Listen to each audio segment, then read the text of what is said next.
ആ നീട്ടിത്തുപ്പൽ അവൾക്കത്ര സുഖിച്ചില്ല. കാറ്റിൽ കുറച്ചൊക്കെ ആ മുഖത്തും തെറിച്ചിരുന്നു. കൈയും കാലുമൊക്കെ നല്ല ചൊറിച്ചില്ല അവൾക്ക്.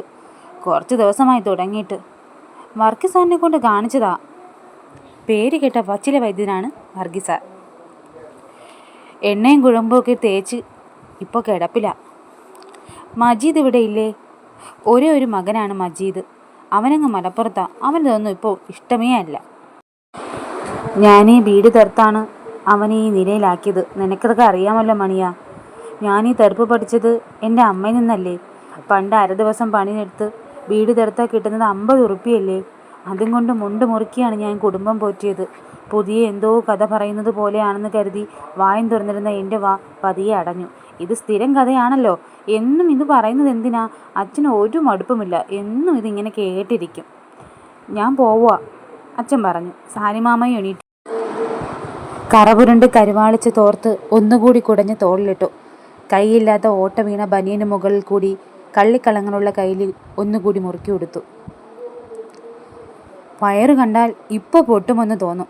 തോർത്ത് തോളിലിടുന്നതിന് നല്ലത് തലയിൽ കെട്ടുന്നതാണെന്ന് പലപ്പോഴും എനിക്ക് തോന്നിയിട്ടുണ്ട്.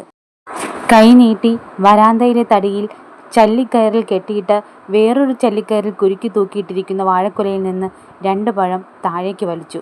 ഹായ്, ഇത് കൊള്ളാലോ. വാഴച്ചണ്ടിയോടുകൂടി അത് ഇളകി വന്നു. ഉടനെ അത് വാങ്ങി ഒരു പിച്ചാത്തി എടുത്തു. അതിൻ്റെ മധ്യഭാഗം തേഞ്ഞ് തീരാറായിരുന്നു.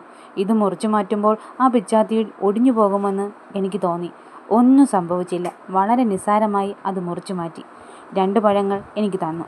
നാളെ വരാമേ എന്ന് പറഞ്ഞ് അവിടെ നിന്നിറങ്ങി. 15 വർഷങ്ങൾക്ക് ശേഷം നാട്ടിൽ തിരികെ വന്നപ്പോൾ ആദ്യം ഓർത്തത് സാലിമാമയാണ്. 10ാം വയസ്സിൽ അച്ഛനും അമ്മയ്ക്കുമൊപ്പം കാസർഗോഡ് പോയതാണ്. ഇപ്പോൾ നാട്ടിൽ അച്ഛന് സുഖമില്ലാത്തതുകൊണ്ട് വന്നതാണ്. സംസാരിക്കുമ്പോൾ ശബ്ദം പുറത്തേക്ക് വരുന്നതേയില്ല. എത്ര ഉറക്കി ശബ്ദിച്ചാലും കാറ്റുപോലെ എന്തോ മാത്രം പുറത്തേക്ക്. ഡോക്ടറെ കാണിച്ചു. കഴുത്തിൽ അന്നനാളത്തിലൊരു മുഴ. അത് ടെസ്റ്റ് ചെയ്തപ്പോൾ ക്യാൻസറാണ്.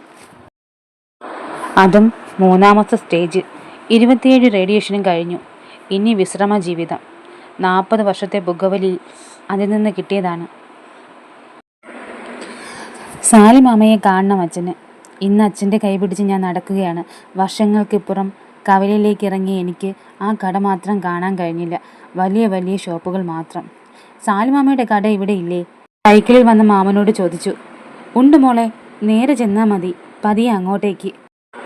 വലിയ 2 കടകൾക്കു നടുവിൽ ഓലമേഞ്ഞ വരാന്തയുള്ള കടയില്ല ഇപ്പോൾ. പഴയ കുറേ ചാക്കുകളും തുണികളും മുട്ടുസൂചിയിട്ട് കുത്തി മറച്ചു വച്ചിരിക്കുന്നു. പഴയ പോലെ ചില്ലുകുപ്പികളും പലഹാരങ്ങളും മിഠായികളും ഒന്നുമില്ല. അവിടെ ഒരു കസേരയിൽ എല്ലും തോലുമായ ഒരു മനുഷ്യൻ. വിശ്വസിക്കാൻ കഴിയുന്നില്ല. കണ്ണുകളൊക്കെ കുഴിയിൽ വീണൊരു രൂപം. ആരാ ആരാ മാമ? ഞാനാ. അത് അയാൾ കേൾക്കുന്ന പോലുമില്ല. വാക്കുകളൊന്നുമില്ലാതെ ഒരു മുറത്തിൽ വിറയ്ക്കുന്ന വിരലുകളുമായി വീട് തിറക്കുന്ന ഒരു അസ്ഥികൂടം.